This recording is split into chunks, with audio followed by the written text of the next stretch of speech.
नमस्कार।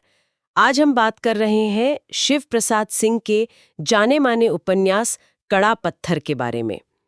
हमारे पास जो भी विश्लेषण है वो यही बताता है कि ये उपन्यास सिर्फ एक कहानी नहीं है, बल्कि जिंदगी की सच्चाइयों, समाज के उतार चढ़ाव और इंसान के अपने वजूद की लड़ाई को बड़ी गहराई से दिखाता है।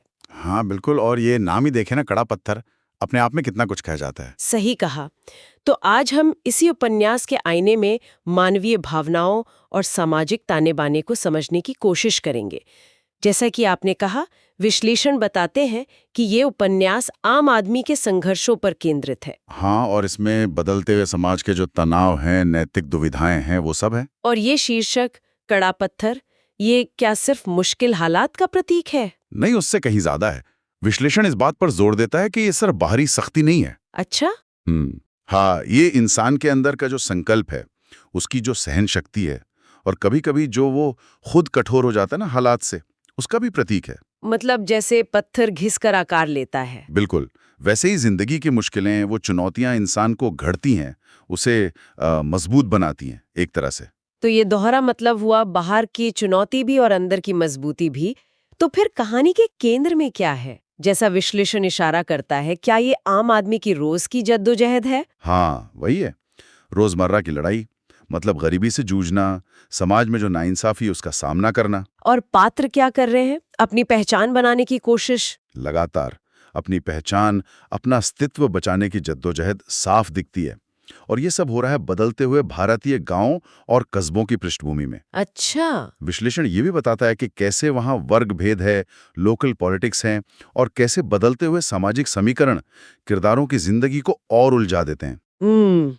मतलब वो अपनी जड़ों से भी जुड़े रहना चाहते हैं और नए जमाने के साथ भी चलना चाहते हैं। हाँ, ये एक बड़ा तनाव है। और इसी से जुड़ा है परंपरा और आधुनिकता का टकराव, जिसका जिक्र विश्लेषण में बार बार आता है। हाँ, ये तो होता ही है। लेखक ने इसे कैसे दिखाया है? मानवीय रिश्तों पर इसका असर दिखता है क्या? बहुत बारीकी से लेखक ने रिश्तों को बड़ी संवेदनशीलता से उकेरा है।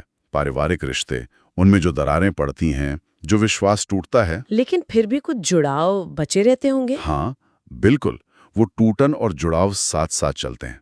किरदारों पर परिवार की जिम्मेदारियों का बोझ है, समाज उनसे क्या उम्मीद रखता है, ये सब उन्हें अक्सर मुश्किल फैसलों के मुहाने पर ला खड़ा करता है। तो मतलब कई सारी चीजें एक साथ चल रही हैं। जिंदगी की सीधी लड़ाई, समाज का दबाव, पहचान का सवाल, पुराना बनाम नया, और रिश्तों की उलझनें। हाँ, कई परतें हैं। तो विश्लेषण इन सबको कैसे समेटता है? कोई एक मुख्य धागा है जो इन सबको जोड़ता हो? मेरे ख्याल से, और विश्लेषण भी इसी तरफ इशारा करता है, वो धागा है इंसान की जिजीविषा। जिजीविषा यानी जीने की इच्छा। हाँ, जीने की जबरदस्त इच्छा और मुश्किलों से लड़ने का वो जज्बा।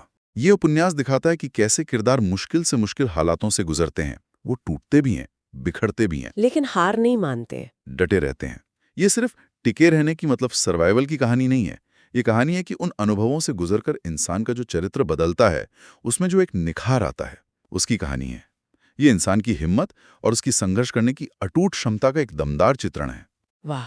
तो ये सिर्फ मुश्किलों का लेखा जोखा नहीं, बल्कि उनसे जूझने और शायद उनसे ऊपर उठने की कहानी है। तो अगर हम आज की इस बातचीत का सार निकालें, तो कड़ा पत्थर हमें क्या सिखाता है?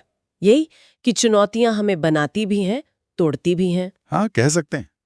जीवन की ठोकरें और संघर्ष ही शायद हमारी असली रूप को, हमारी ताकत और कमजोरियों को सामने लाते हैं। सही।